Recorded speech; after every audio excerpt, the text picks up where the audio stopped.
Le président en exercice de l'Union africaine, João Lourenço, a proposé le nom de son homologue togolais, Faure Gnassingbé, pour reprendre la médiation entre la République démocratique du Congo et le Rwanda. L'annonce de la reprise de la médiation par le président togolais a été faite à l'issue de la visioconférence du bureau de la conférence de l'Union africaine UA tenue le samedi 5 avril 2025. Après 2 années à piloter les efforts de dialogue entre Kinshasa et Kigali, le président angolais a officialisé son intention de se retirer de ce rôle.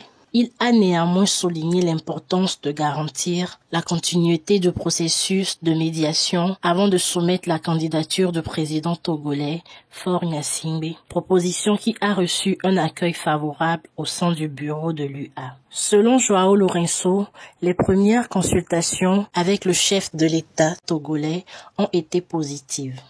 Cependant, sa nomination devra encore passer par une validation formelle de l'Assemblée des chefs d'État et de gouvernement de l'UA selon la procédure dite de silence.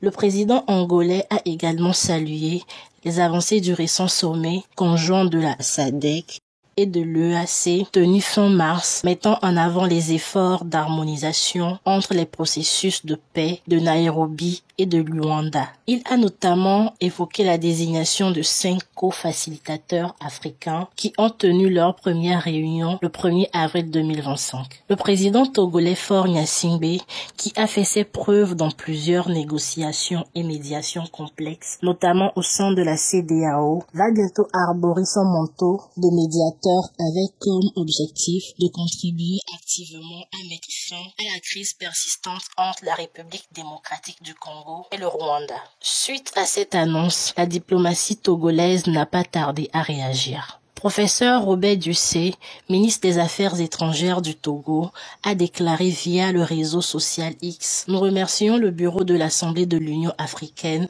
et particulièrement le président Lourenço de l'Angola pour sa proposition et confirmons la disponibilité du président Faure Gnassingbé à œuvrer pour la paix, la réconciliation et la stabilité dans l'est de la RDC. » Selon plusieurs observateurs, cette nouvelle médiation confiée au président togolais Faure Gnassingbé représente non seulement une nouvelle mission diplomatique d'envergure, mais aussi une consolidation supplémentaire de son statut géopolitique. Dans un contexte marqué par les tensions régionales, mais aussi par l'émergence de nouvelles alliances panafricaines, Lomé, qui s'est déjà illustré dans le contexte des tensions au Sahel, avec la sortie des pays de l'AES de la CEDEAO, renforcerait sa position comme carrefour diplomatique, logistique et stratégique en Afrique de l'Ouest. Voici les premières réactions en République démocratique du Congo. Selon Lambert Mandé, député et membre du présidium de l'Union sacrée, la plateforme au pouvoir, ce qui compte aujourd'hui, c'est de pouvoir parler avec le Rwanda, un État qui a agressé notre pays. Il faut absolument un facilitateur. Est-ce que Faure Gnassingbé est le bon? Est-ce qu'il est pertinent? Est-ce qu'il ne l'est pas? Notre chef de l'État en jugera et nous tiendra informés. Sur les réseaux sociaux, plusieurs Africains vivant sur le continent et dans la diaspora saluent dans leur grande majorité le choix de l'Union africaine.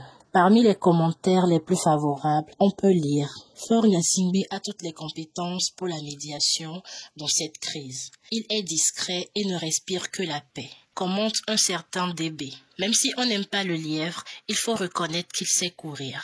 Africains, soyons reconnaissants au président Faure pour son don de médiation. Encourageons-le pour le bien de l'Afrique, affirme un certain PT, en réaction de la minorité qui s'oppose à ce choix de l'Union africaine. Il faut reconnaître son rôle dans les crises, même si on ne l'aime pas. Le problème, c'est leur durée au pouvoir que les gens regardent. Ici, il est question de paix en Afrique. Si le président Faure peut le faire, je l'encourage. Je l'ai d'ailleurs félicité lors de son intervention dans la crise entre le Mali et la Côte d'Ivoire. Estime pour sa part AR. Faure a réussi dans plusieurs crises. Son papa était le numéro 1 en Afrique sur ce plan. Retournez dans les archives, vous verrez. Je ne parle pas en l'air, conclut un internaute très optimiste et confiant que le président togolais a toutes les compétences de relever le défi grâce à ses qualités personnelles, mais surtout grâce à sa neutralité et aux bonnes relations qu'il a avec les présidents Paul Kagame et Étienne Tshisekedi. La médiation togolaise vient en renfort à la médiation discrète d'un autre puissant acteur extra-africain qu'est le Qatar. Avec un même objectif,